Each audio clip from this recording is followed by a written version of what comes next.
Hello friends, फिर से एक नए वीडियो में मैं आया हूँ। ये है आपका एमटीएस का पीवाईक्यू सीरीज़।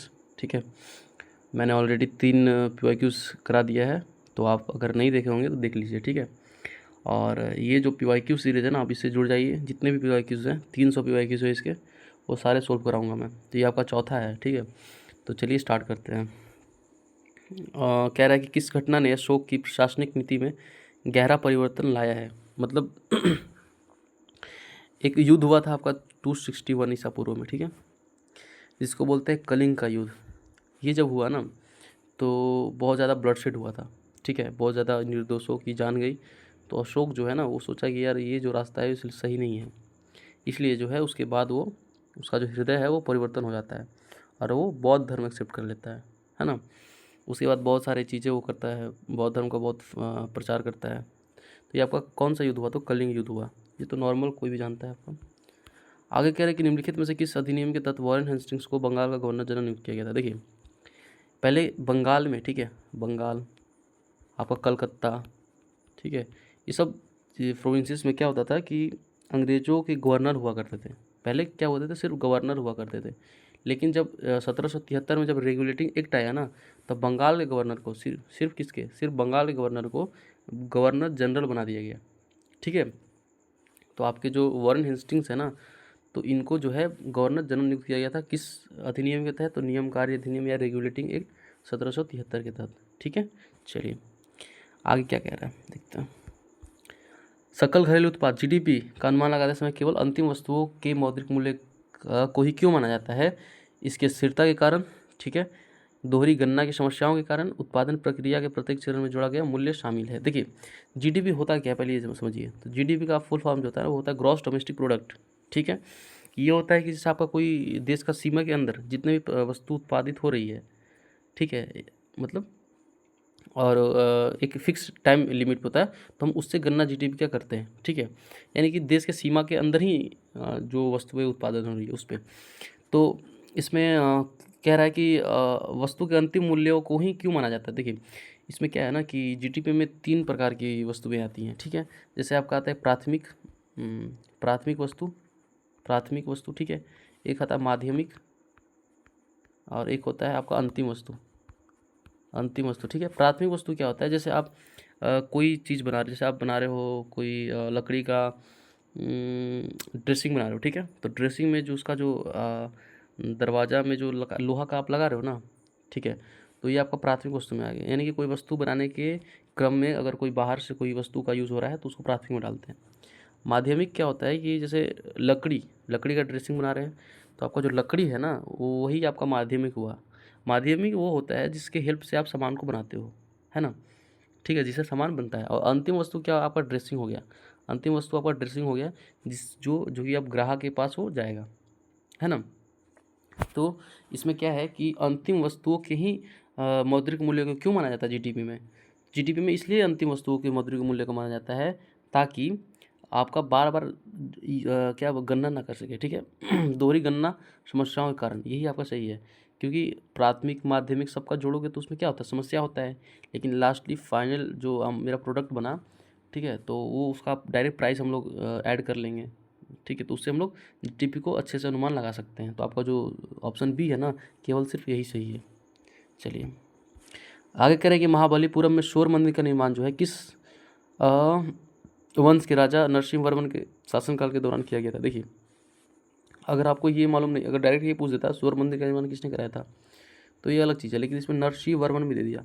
अगर आपको शोर मंदिर के बारे में नहीं पता है, अगर ये पता है कि नरसिंह वर्मन किस वंश से रिलेटेड है, तो आप ये भी बता सकते हो। तो नरसिंह वर्मन आपके किस वंश से है? तो पल्लव वंश से है। ठीक है, तो अब शोर मंदिर का निर्माण किसने करवाया था? तो पल्लव वंश के राजा नरसिंह वर्मन ने करवाया था। और एक चालुक्य वंश के राजा थे पुलकेशिन द्वितीय। ठीक है, पुलकेशिन द्वितीय, इनको कौन हराया था? तो यही आपके नरसिंह वर्मन ने हरवाया था। ठीक है, चलिए पल्लव वंश आगे देखिए। कह रहे हैं कि 2024 तक, फरवरी 2024 तक याथुंगो जो है किस राज्य के उप मुख्यमंत्री थे, यानी कि डिप्टी चीफ मिनिस्टर थे। तो आपके याथुंगो जो थे ना, वो आपके नागालैंड के डिप्टी चीफ मिनिस्टर थे।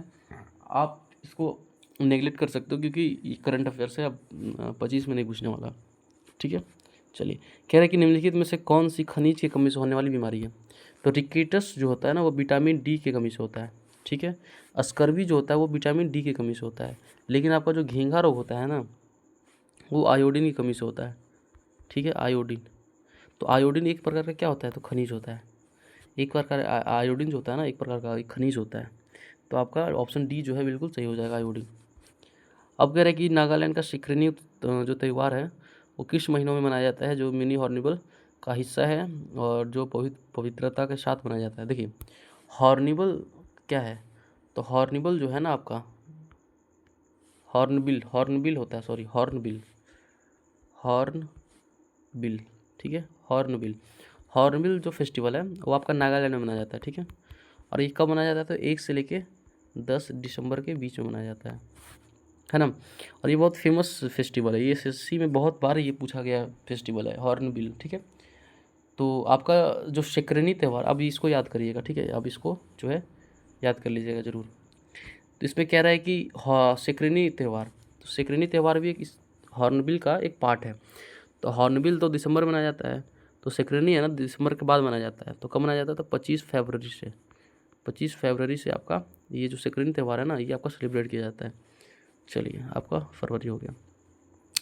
कह रहा है कि पद्मश्री पुरस्कार सम्मानित प्रसिद्ध कथक नर्तक जो हैं पुरुषोत्तम दधीच का संबंध किस राज्य से है। तो कथक कहाँ का शास्त्रीय नृत्य है, तो आपको उत्तर प्रदेश का है ना। और कथकली जब है तो वो कहाँ से हो जाएगा, तो केरला से हो जाएगा। कथकली कहाँ का है, केरला का है। चलिए ये आपका पुरुषोत्तम दधीच है। अब उत्तर प्रदेश का शास्त्रीय नृत्य है तो वहीं के आसपास के लोग करेंगे, लेकिन आपका जो आंसर है ना वो ये मध्य प्रदेश है, उत्तर प्रदेश से नहीं है। वो आपके कहाँ से हैं, तो मध्य प्रदेश से है ना। चलिए कह रहा है कि खेल के संदर्भ में WFI का क्या अर्थ है, तो WFI का फुल फॉर्म पूछ रहा है, वो भी खेल के संबंध में। तो डब्ल्यू से यहाँ पे हो जाता है रेसलिंग, ठीक है, रेसलिंग। और फेडरेशन ऑफ इंडिया, तो आपका कौन है, तो wrestling federation of India, option A सही है, ठीक है। चलिए अब कह रहा है कि गंगाई कोंडा चोलपुरम जो है वो किस राजा ने बनवाया था। देखिए आपका जो ये है ना गंगाई कोंडा चोलपुरम, तो ये आपके राजा राजेंद्र ने बनवाया था, चोल वंश के राजा हैं ये। और ये क्यों बनवाए थे, तो आपके बंगाल में, ठीक है, बंगाल में एक राजा हुआ करते थे महिपाल, ठीक है, बंगाल के एक राजा होते थे महिपाल। वो इनको आपके राजा राजेंद्र ने हराया था, बंगाल के राजा महिपाल को हरा के, ठीक है। अब बंगाल का एरिया क्या है, तो गंगा का एरिया है, गंगा क्षेत्र है। तो इसीलिए उन्होंने गंगाई कोंडा चोलपुरम का मंदिर का निर्माण करवाया था, ताकि मैंने गंगा के क्षेत्र के एरिया को क्या किया था, विजय किया है, ठीक है, जीता है। तो इसी बंगाल के शासक को हराने के बाद ये आपका मंदिर का निर्माण करवाया था, ठीक है। चलिए राजा राजेंद्र। आगे कह रहे हैं कि निम्नलिखित में से कौन सा लैगून का उदाहरण नहीं है। लैगून, देखिए लैगून क्या होता है ना, कि जैसे आपके मतलब जैसे ये होता है तटीय क्षेत्रों में होता है, जैसे समुद्रों से, ठीक है, ये समुद्रों द्वारा निर्मित झीलें होती हैं, ठीक है, जो समुद्रों से निर्मित होती है उसे लैगून कहते हैं। तो आपका इसमें देखिए नैनीताल है ना, ये आपका उत्तराखंड में पाया जाता है। नैनीताल झील जो है आपका उत्तराखंड में है, और उत्तराखंड में मतलब ये जो है आपका हिल स्टेशन में पाया जाता है, तो ये आपका यही सही हो जाएगा, ये लैगून का उदाहरण नहीं है। चिल्का है क्योंकि ये समुद्र के तटीय क्षेत्रों में है, आपका उड़ीसा में है पाया जाता है ये, ठीक है। पुलिकट भी है। कोलेरू कहाँ पाया जाता है, तो आंध्र प्रदेश में, ठीक है। आपका कोलेरू जो है आपका आंध्र प्रदेश में होता है। तो आपका ये ऑप्शन जो ए है ना वो बिल्कुल सही हो जाएगा, ये उदाहरण नहीं है आपका लैगून का, नैनीताल। अब कह रहा है डप्पू किस राज्य का प्रसिद्ध नृत्य है, तो डप्पू जो है आपका आंध्र प्रदेश का नृत्य है। और कौन कौन सा है, तो धीमसा, ठीक है, कोलाट्टम, ठीक है, और एक होता है वीरट्टम, ठीक है, वीरनट्यम, ठीक है, ये होता है। तो चलिए अगर आप याद किए होंगे शास्त्रीय प्रसिद्ध फोक डांसेस, तो आप बना दीजिएगा इसको। आगे कह रहा है कि अपनी अप्रैल 2023 में जारी 289वीं रिपोर्ट में भारत के विधि आयोग ने किस कानून के प्रावधान को बनाए रखने की सिफारिश की है। देखिए आपका जो 289वीं रिपोर्ट है ना 2023 में, तो किस नियम को बनाने के लिए सिफारिश रखा गया है, मतलब अभी तक वो बना रहे। तो ये आपका राजद्रोह कानून है ना, इसको बना रहने के लिए सिफारिश किया गया है, ठीक है, ऑप्शन डी सही है। आगे कह रहा है कि कर्तन और दहन कृषि के संदर्भ में निम्नलिखित में से कौन सा नाम उड़ीसा संबंधित नहीं है। कर्तन और दहन होता क्या है, तो कर्तन और दहन आपका ये होता है ना कि जैसे आप कोई एक जंगल है, ठीक है, एक जंगल है, इसको साफ़ करके यहाँ पे खेती की जाती है, और फिर बाद में वहाँ से मतलब छोड़ के उसको छोड़ देते हैं उसको, ठीक है। इसको बोलते हैं स्थानांतरित खेती का एक रूप है, ठीक है, स्थानांतरित खेती का। तो ये है आपका उड़ीसा से पूछ रहे हैं ना कि कर्तन और दहन किस उड़ीसा के नाम से संबंधित नहीं है। तो आपका रोका जो है ना, ये आपके उड़ीसा के कृषि से संबंधित नहीं है। विंगरा, पमादाबी, कोमन, ये जो है आपके उड़ीसा से संबंधित हैं, है ना, कृषि के संदर्भ में। चलिए, तो आपका बी ऑप्शन सही हो जाएगा। कह रहा है कि जनवरी 2023 में पहले महिला इंडियन WPL के 5 टीमों की बिक्री से BCCI को कितनी कमाई हुई है। तो ये आपका करंट अफेयर्स है, आप इसका आंकड़ा याद नहीं भी कर सकते, कोई दिक्कत नहीं है, लेकिन ऑप्शन ए जो है सही हो जाएगा। ठीक है, चलिए, कह रहा है कि मिर्गी एक प्रकार का विकार है जो मानव शरीर के निम्नलिखित में से किस भागों को प्रभावित करता है। तो मिर्गी जो है ना आपके मस्तिष्क को प्रभावित करता है। ठीक है, इससे दौरा उत्पन्न होता है। ठीक है, दौरा होता है।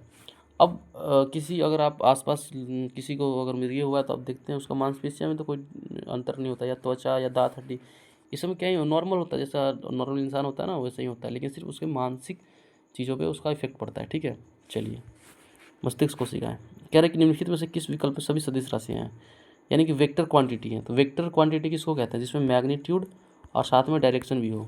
ठीक है, और जिसमें सिर्फ मैग्नीट्यूड होता है ना उसको बोलते हैं स्केलर, स्केलर बोलते हैं। ठीक है, यानी कि अदिश राशि। लेकिन ये जो मैग्नीट्यूड प्लस आपका जो डायरेक्शन है वो आपका वेक्टर हो जाएगा। ठीक है, वेक्टर, और वेक्टर मतलब क्या होता है आपका सदिश राशि। तो कह रहा है कि सदिश राशि इसमें कौन सारे जो हैं वो सदिश राशि हैं। तो भाई ऊर्जा और शक्ति सदिश राशि नहीं होता है, ऊर्जा नहीं होता है आपका, ऊर्जा यहाँ नहीं होता है। बल होता है, वेग होता है, संवेग भी होता है, भार भी होता है, त्वरण भी होता है। ठीक है, बाकी ये ऊर्जा इसमें नहीं होता। चलिए आगे कह रहे हैं कि राष्ट्रीय ग्रामीण रोजगार गारंटी अधिनियम जो है वो किस वर्ष पारित किया गया था। देखिए आपका जो नरेगा था ना, आपका जो नरेगा है वो आपका 2005 में आया था। ठीक है, और उस टाइम के PM कौन थे, तो मनमोहन सिंह, मनमोहन सिंह। और इसमें क्या था, तो 100 दिन रोजगार की गारंटी थी, एक साल में 100 दिन रोजगार की गारंटी थी। चलिए, अब बाद में, ठीक है, बाद में इसी का नाम आपका 2009 में, ठीक है, चेंज कर दिया गया, और क्या नाम रखा गया, तो महात्मा गांधी। ठीक है, महात्मा गांधी और राष्ट्रीय ग्रामीण रोजगार गारंटी अधिनियम, यानी कि मनरेगा इसको कह सकते हैं, MGNREGA। ठीक है, चलिए, तो अब ये पूछ सकता है कि राष्ट्रीय ग्रामीण रोजगार गारंटी अधिनियम का नाम बदलकर कब रखा गया था, महात्मा गांधी। ठीक है, या भी ये भी पूछ सकता है कि इसका नाम बदलकर क्या रखा गया था। तो आप ये चीज़ नोट कर लीजिएगा। तो आपका 2009। आगे कह रहे हैं कि किस अनुच्छेद के अनुसार राज्य के अधीन किसी भी पद पर नियुक्ति या रोजगार संबंधित मामलों में सभी नागरिकों के लिए समान अवसर होंगे, यानी कि राइट टू इक्वालिटी है आपका। तो 16, ठीक है, आर्टिकल याद किया होगा तो आप इसको सिंपली बना सकते हो। ये कह रहे हैं PM स्वनिधि योजना 2020 में शहरी पथ विक्रेता कितने समय के लिए अधिकतम 10,000 रुपये तक का जो है ऋण प्राप्त करने के पात्र है। तो सिर्फ 1 सालों तक। ठीक है, सिर्फ 1 सालों तक ही ये आपके ऋण जो है उपलब्ध होंगे। चलिए आगे कह रहा है अब्रक जो है ना किस प्रकार का खनिज है। देखिए खनिज 3 प्रकार का होता है। पहला होता है मेटालिक, जिसको बोलते हैं धात्विक। ठीक है, एक होता है नॉन मेटालिक, नॉन मेटालिक, ठीक है, मेटालिक। और एक होता है एनर्जी, यानी कि ऊर्जा, जिससे एनर्जी मिलता है। और मेटालिक में भी 2 प्रकार होते हैं, एक होता है आयरन, ठीक है, आयरोनिक, जिसमें होता है ना लौ तत्व मौजूद होते हैं, जैसे इसको बोलते हैं लौ धात्विक। एक होता है नॉन आयरनिक, यानी जिसमें लौ तत्व नहीं होता है, इसको बोलते हैं अलौ धात्विक। और आपका जो देखिए मेटालिक में क्या है ना कि इसमें आयरन के जो है कंपाउंड मिलेंगे, है ना। और नॉन मेटालिक में होता है कि इसमें मेटल, कोई भी मेटल नहीं मिलेगा।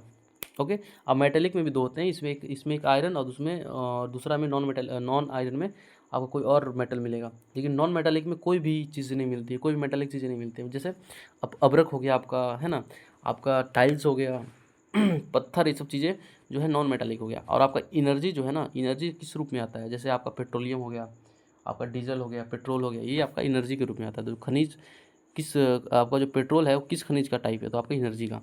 लेकिन इसमें कह रहा है कि माइका यानी कि अब्रक जो है किस प्रकार का खनिज है, तो ये है आपका अधात्विक।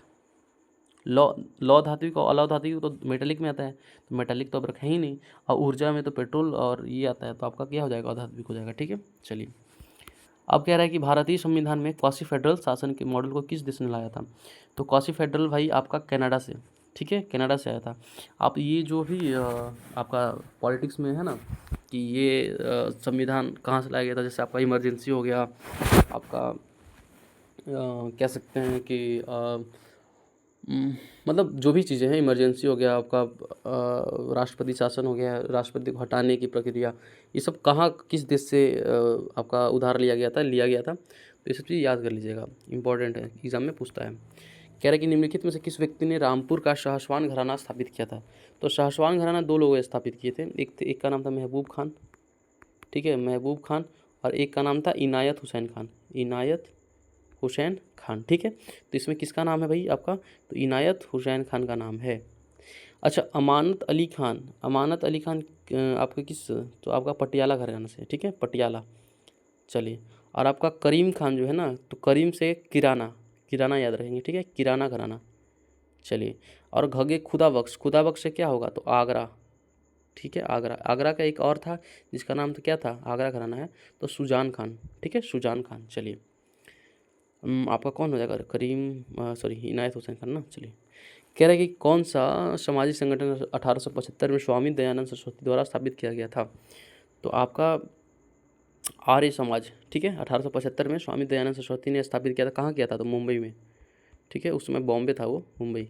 चलिए, आर्य समाज। आगे कह रहा है कि साइना नेहवाल की आत्मकथा का नाम क्या है।